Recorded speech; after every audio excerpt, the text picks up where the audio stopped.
Here's a piece of an orange. And I'm going to eat this. And when I do, I'm going to feel something. I'm going to taste something.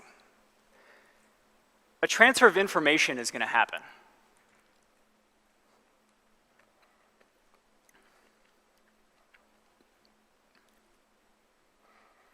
On the surface, it feels like something in that orange had taste.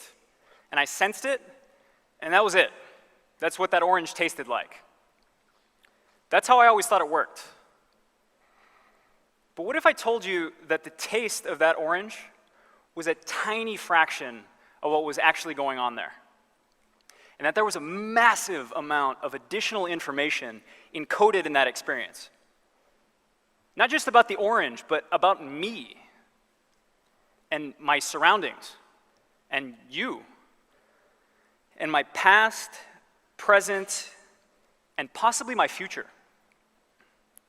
What if I told you that eating that orange created a perfect snapshot of exactly who I was at that moment? Like a more perfect picture than I could get from my own DNA. Every day, we eat the ultimate personal status update. Everything we are and everything we have been is distilled and packaged into a single moment. I want to know how we can access that information. And what can we learn from it? And what can we do with it? So let me tell you how I got into this. Because my story starts in the late 70s in Austin, Texas, when a short Iranian guy who kind of looked like Persian John Lennon asked a tall, daydreaming hippie out to dinner. She was from a small town, and she was charmed by his jumpy, broken English. And she decided that dinner would probably be exotic and delicious, but at the very least, it would be entertaining. So over the next few years, my dad's English got way better, and my mom mastered Farsi. But regardless of what language they were butchering, trying to talk to each other, the conversation was always about food. And that made me a confused but well-fed baby. 10 out of 12 of my first words were food words, split between two languages. And most of my memories from childhood revolve around food. And now, it's my job to play with food all day. And it's absolutely my parents' fault. Because food and family, my family, shaped me from the very beginning. But the defining moment in my life was when my dad died a few years ago.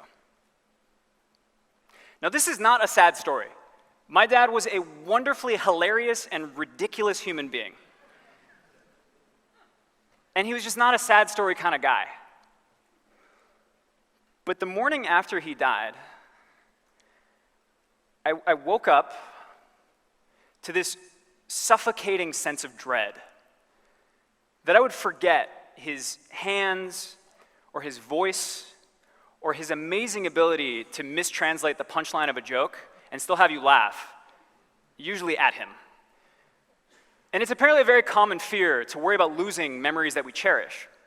So I woke up that morning and I walked downstairs to our kitchen and I found 3 of his brothers, my uncles, sitting around a table doing what they did best, which was eating insane quantities of food. So I sat down and joined them, and I remembered having toasted bread with cheese, beets, and leftover shish kebab, which was kind of our usual thing. And with one bite of that, memories of my dad hit me so hard that I remember taking my hands and pressing them in my forehead just to get a grip. Because all of a sudden I was 10, and my dad was cooking for my friends and I at my birthday party.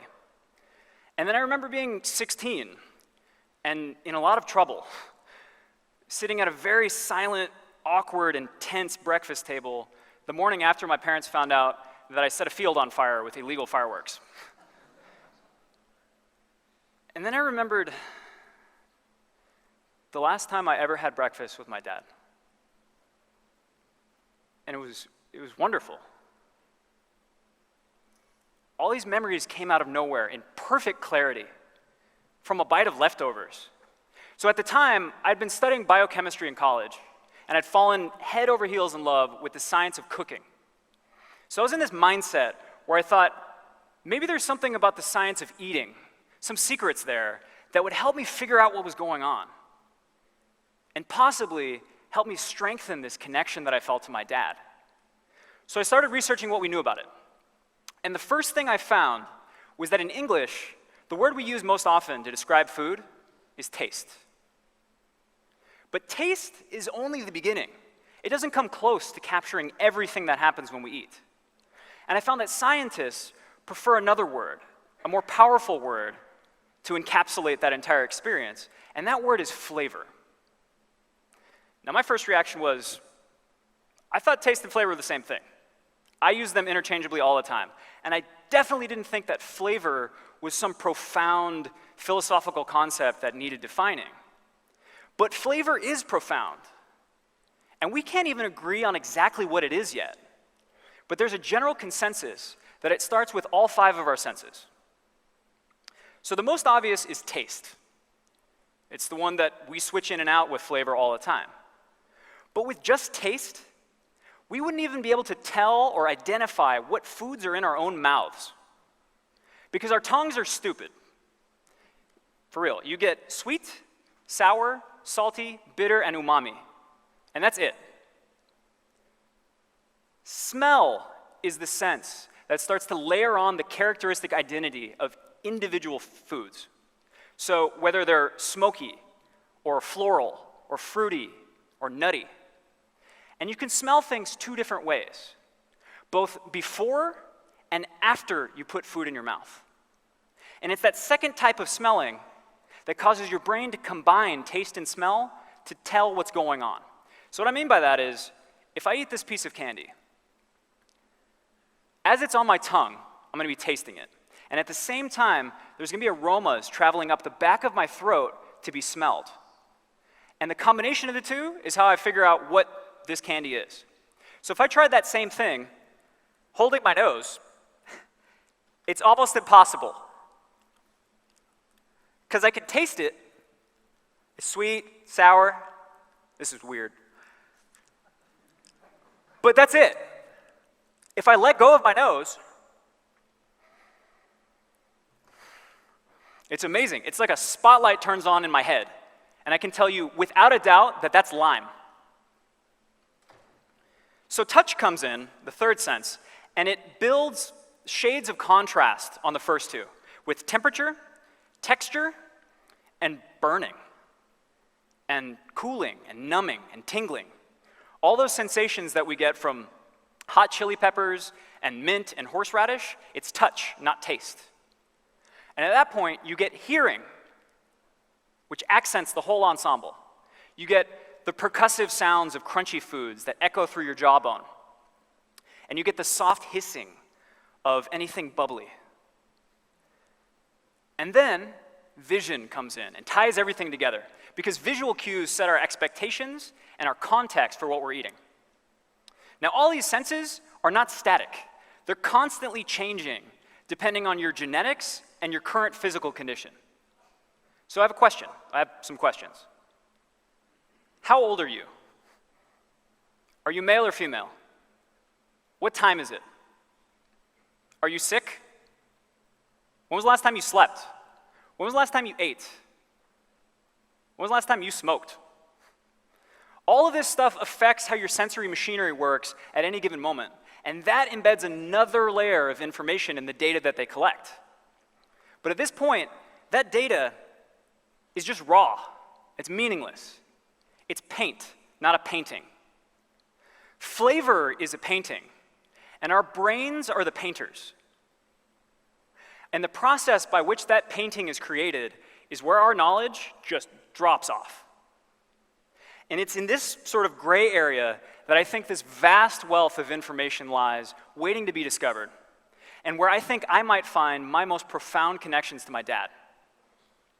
So what makes that painter paint? We know a few things. So we know that the senses can talk to each other through our brains. So when I see a strawberry, if I see a more vibrantly red strawberry, it's going to smell more aromatic. And if I'm eating potato chips, if I hear a louder potato chip, it's going to make it feel crispier in my mouth. So there's this tug of war that happens between the senses in our brains regarding data from the food. But what about our surroundings? What about information about my mood and my memories and my focus and attention? What does that do for flavor? Because we know it matters, we just don't know exactly how much. And I think we might find some of those answers by looking at the concept of thresholds in our senses. So by thresholds, I mean to perceive salt. There needs to be, I'm not going to eat this, there needs to be enough salt in this piece of food to set off sensors on my tongue. And the same holds true for all of our other senses, whether something is aromatic enough to smell or loud enough to hear.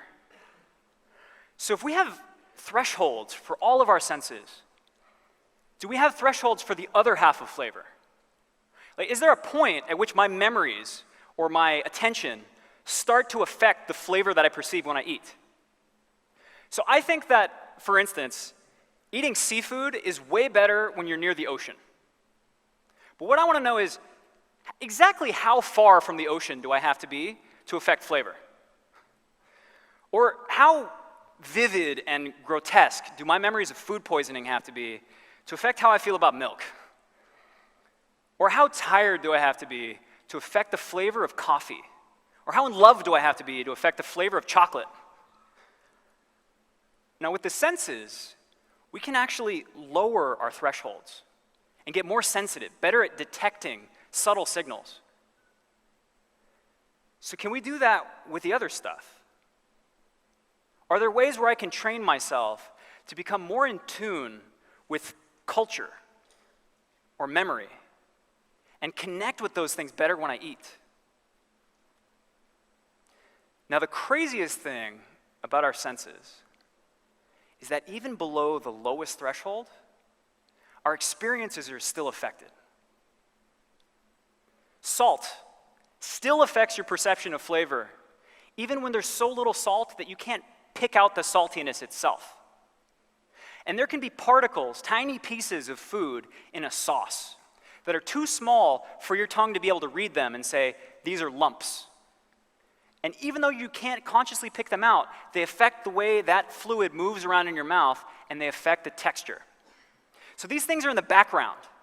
We're not even consciously aware of them, and they're affecting our reality of this flavor perception. And that leads me to the thing that I cannot get out of my head. What if it all matters? I'm serious. I'm talking about memories we've forgotten, and emotions that have faded away, and tiny details from our environment that we don't even care about. What if flavor forces us to take all 5 of our senses and funnel it through this lens of who we are, of everything that's happening and has happened in our lives? What if flavor really is this ultimate personal status update? It would contain a staggering amount of information. So all of our individual, unique life experiences would mean that no 2 people have ever experienced the same flavor. It would mean that no one person has ever experienced the same flavor twice. And we could use that to find something like a fingerprint. But even better and more specific, because it'd be talking about individual moments in a person's life. And it could tell us how that person's doing emotionally or physically.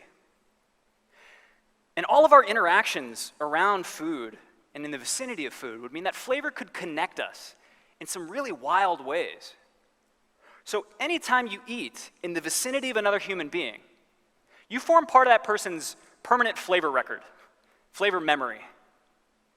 And we could use that to trace the dynamics between us, whether it's a relationship between 2 people or a movement across entire cultures.